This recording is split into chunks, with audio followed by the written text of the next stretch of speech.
जय श्री कृष्ण। आप सभी का हमारे YouTube चैनल पर हार्दिक स्वागत है। आज की इस वीडियो में आप सभी जानेंगे कि कार्तिक मास में कैसे करें दीपदान।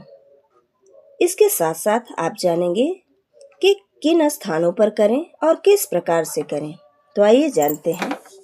कार्तिक मास में दीपदान करने के भी नियम हैं। दीपदान किसी नदी के किनारे, किसी मंदिर, पीपल, चौराहा, किसी दुर्गम स्थान आदि में करना चाहिए।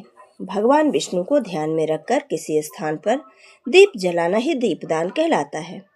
दीपदान का आशय अंधकार मिटाकर उजाले के आगमन से है। मंदिरों में दीपदान अधिक किए जाते हैं। अब आइए जानते हैं कि दीपदान क्या होता है, इसको करने से क्या लाभ होते हैं। तो दीपदान के बारे में सभी ने सुना होगा, परंतु कम लोग ही जानते हैं कि दीपदान क्या है और इसे कैसे किया जाता है। दीपदान करने के लाभ क्या हैं? तो इस संबंध में कुछ खास बातें ये हैं। दीपक का दान करना या दीप को जलाकर उसे उचित स्थान पर रखना ही दीपदान कहलाता है। किसी दीपक को जलाकर देवस्थान पर रखकर आना या उसे नदी में प्रवाहित करना दीपदान कहलाता है। यह प्रभु के समक्ष निवेदन प्रकट करने का एक उपाय है। अब आइए जानते हैं कि दीपदान कहाँ करते हैं। तो दीपदान देव मंदिर में करते हैं। विद्वान ब्राह्मण के घर में किया जाता है। नदी के किनारे या किसी दुर्गम स्थान अथवा भूमि धान के ऊपर किया जाता है दीपदान। अब आइए दीपदान की विधि जानते हैं कि किस प्रकार से दीपदान करना चाहिए। तो किसी मिट्टी के दिए में तेल डालकर उसे मंदिर में ले जाकर जलाकर उसे वहां रखाना चाहिए। दीपों की संख्या और बत्तियां विशेष समय अनुसार और मनोकामना के अनुसार तय किया जाता है। आटे के छोटे से दीपक बनाकर उसमें थोड़ा सा तेल डालकर पतली सी रुई की बत्ती जलाकर उसे पीपल या बड़ के पत्ते पर रखकर नदी में प्रवाहित किया जाता है। देव मंदिर में दीपक को सीधा भूमि पर नहीं रखा जाता, उसे सप्तधान या चावल के ऊपर ही रखते हैं। भूमि पर रखने से भूमि को आघात लगता है। अब आइए जानते हैं कि कब किया जाता है दीपदान। तो सभी स्नान पर्व और व्रत के समय दीपदान किया जाता है। नरक चतुर्दशी और यम द्वितीया के दिन दीपदान करते हैं।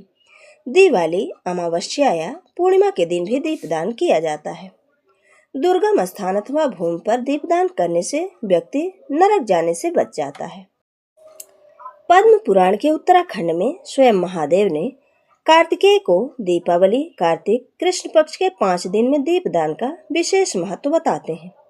कृष्ण पक्षे विशेषेष पुत्र पंच दिनानि च पुण्यानि तेषु यो दत्ते दीपम सो अयक्षय माप्नुयात्।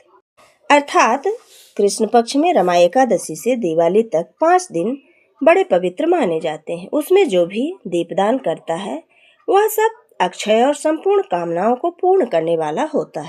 अब आइए जानते हैं कि दीपदान के क्या फायदे हैं। तो अकाल मृत्यु से बचने के लिए करते हैं दीपदान। अपने मृतकों की सद्गति के लिए दीपदान किया जाता है। भगवान विष्णु और माता लक्ष्मी को प्रसन्न करने के लिए दीपदान किया जाता है। यम, शनि, राहु और केतु के बुरे प्रभावों से बचने के लिए दीपदान किया जाता है। सभी तरह के आला बला, गृह कलेश और संकटों से बचने के लिए भी दीपदान किया जाता है।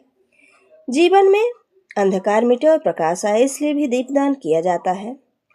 साथ ही मोक्ष और किसी भी प्रकार के पूजा पाठ या मांगलिक कार्य में भी दीपदान किया जाता है। घर में धन समृद्धि बनी रहे, इसके लिए भी दीपदान किया जाता है। कार्तिक माह में भगवान विष्णु या उनके अवतारों के समक्ष दीपदान करने से समस्त यज्ञों, तीर्थों और दानों का फल प्राप्त होता है। कार्तिक मास में घर के आंगन, मंदिर, तुलसी, चौराहा और नदी घाट के पास दीप जलाने की परंपरा सदियों से चली आ रही। लेकिन क्या आपने कभी सोचा है कि इससे हमें किन विशेष फलों की प्राप्ति होती है? तो आइए ये भी जान लेते हैं। तो घर के आंगन में दीपक जलाने का महत्व है कि इससे नकारात्मक ऊर्जा दूर होती है और घर में सकारात्मक ऊर्जा का संचार होता है।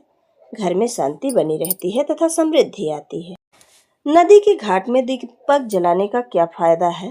तो कार्तिक मास में नदी घाट पर दीप दान करना बहुत ही शुभ माना जाता है। माना जाता है कि ऐसा करने से पूर्वजों की आत्मा को शांति मिलती है, साथ ही इससे पितरों की तृप्ति होती है और मोक्ष प्राप्त होता है।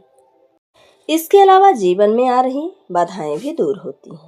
अब आइए जान लेते हैं कि कार्तिक मास में कैसे दीपों को हमें जलाना चाहिए। तो धार्मिक मान्यता के अनुसार इस समय मिट्टी का दीपक जलाना शुभ माना जाता है। यह प्राकृतिक तत्व से बना होता है और इसे जलाने से वातावरण में सकारात्मक ऊर्जा फैलती है। दीपक जलाने के लिए घी का उपयोग सबसे उत्तम माना गया है। इसके अलावा यदि आप चाहें तो तिल के तेल का भी इस्तेमाल कर सकते हैं। ये थी दीपदान के संबंध में विशेष जानकारी। वीडियो अगर पसंद आए तो लाइक जरूर करें और मित्रों के बीच में शेयर करना बिल्कुल ना भूलें। जय श्री कृष्ण। धन्यवाद।